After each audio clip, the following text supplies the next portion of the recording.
Welcome to the first episode in a series chronicling the history of this grand campaign.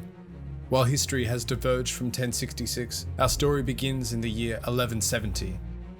On the Iberian Peninsula, the kingdoms of Galicia and Castile hold out against the rising powers of Seville and the Dunidid Emirate. While in Western Europe, the French king maintains a hegemon status over the Dukes of Valois and Provence, while the kingdom of Aquitaine rises from the ashes. On the British Isles, the dream of the Danelaw is dead. Harold Hardrada's kingdom has shattered into anarchy, as the Norse conquerors squabble amongst themselves. To the north, a fortuitous marriage between Malcolm Dunkeld and Martha MacPhailin united two powerful houses under the Gaelic kingdom of Alba. In Scandinavia, the Norwegian kings mourn the loss of the Danelaw, as Sweden expands its influence in the Baltic and Finland. Imperial Central Europe has just seen the end of the Gerolfing Rebellion, in which the German dukes overthrew the Hungarian Emperor Denis the Foolish in a war of the rights of members of the empire, but mostly over Denis's son's succession to the Byzantine Empire. In the land of the Rus, the sons of Rurik squabble amongst themselves, and the king of the largest of these realms, Alexei, is dying. On his death, his titles were contested by his three surviving daughters, Vasilisa, Malusha, and Zabava. When he finally died in April of 1170, Vasilisa, the eldest, claimed Ruthenia, while Malusha would proclaim her own kingdom and reign as queen in Galicia Volhynia.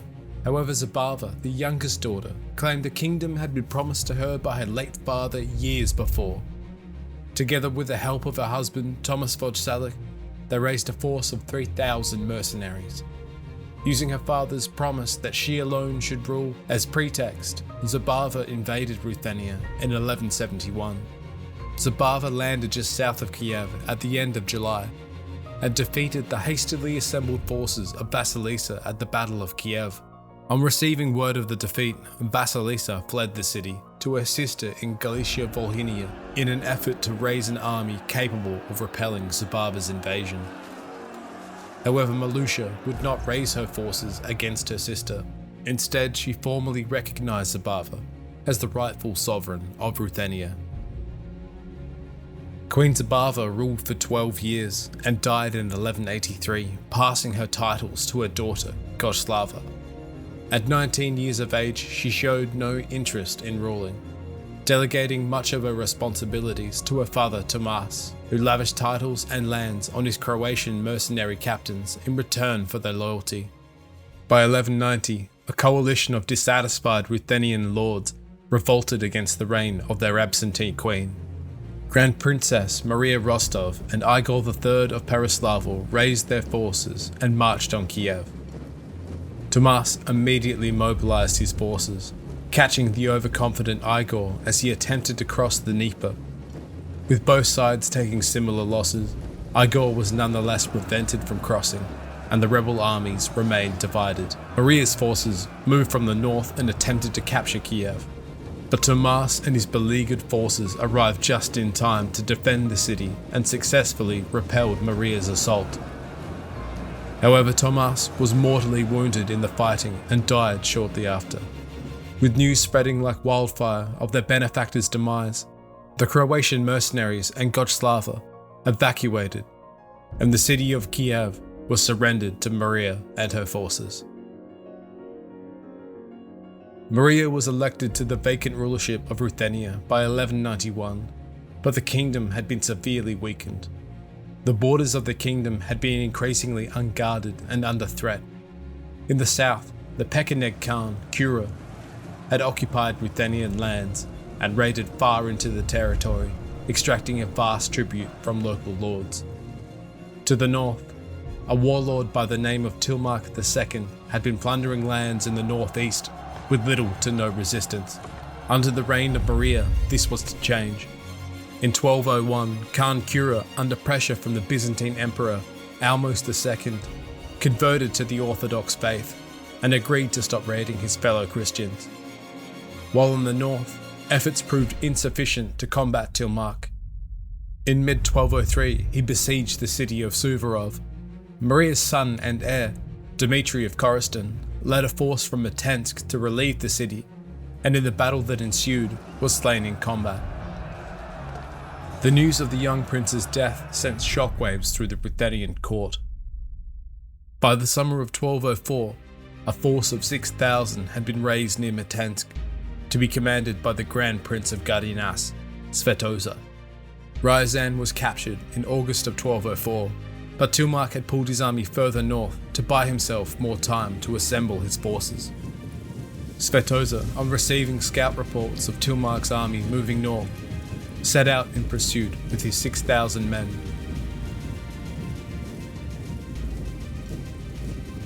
On the morning of the 17th of August, Svetozar and the Ruthenian army approached the camp of Tilmark, a few kilometers south from the town of Sadoga. Although the Ryazani forces were lesser in number, they had made effective use of the terrain. A slight hill had been occupied and fortified to dull any advance by the Ruthenian heavy infantry and buy time for their archers to even the odds. With his fiercest and most loyal warriors in the centre, the flanks were made up by reinforcements of dubious loyalty. In the rear were the archers, making use of the slight incline and the protection of the infantry in front. Svetozar, on observing the Ryazani position, immediately began issuing orders to form up for battle. On the flanks, skirmishers were to harass the enemy, with arrows and javelins paving the way for one devastating push by the heavy infantry. Levied spearmen were moved to the flanks in support of the skirmishers. Ahead of the main advance, the skirmishers began their work, taunting the Ryazani lines with missile fire. The Ryazani archers fired back, but with the added distance of being behind their own infantry, as well as a slight wind, made their return volleys fall painstakingly short. Once the heavy infantry were in range, Tilmark ordered their fire directed onto the large and densely packed formation. Once again, the volleys proved to be ineffective, as they had to be fired into the air above their own infantry, expending most of their force and most missing or being blocked by the ray shields of the infantry.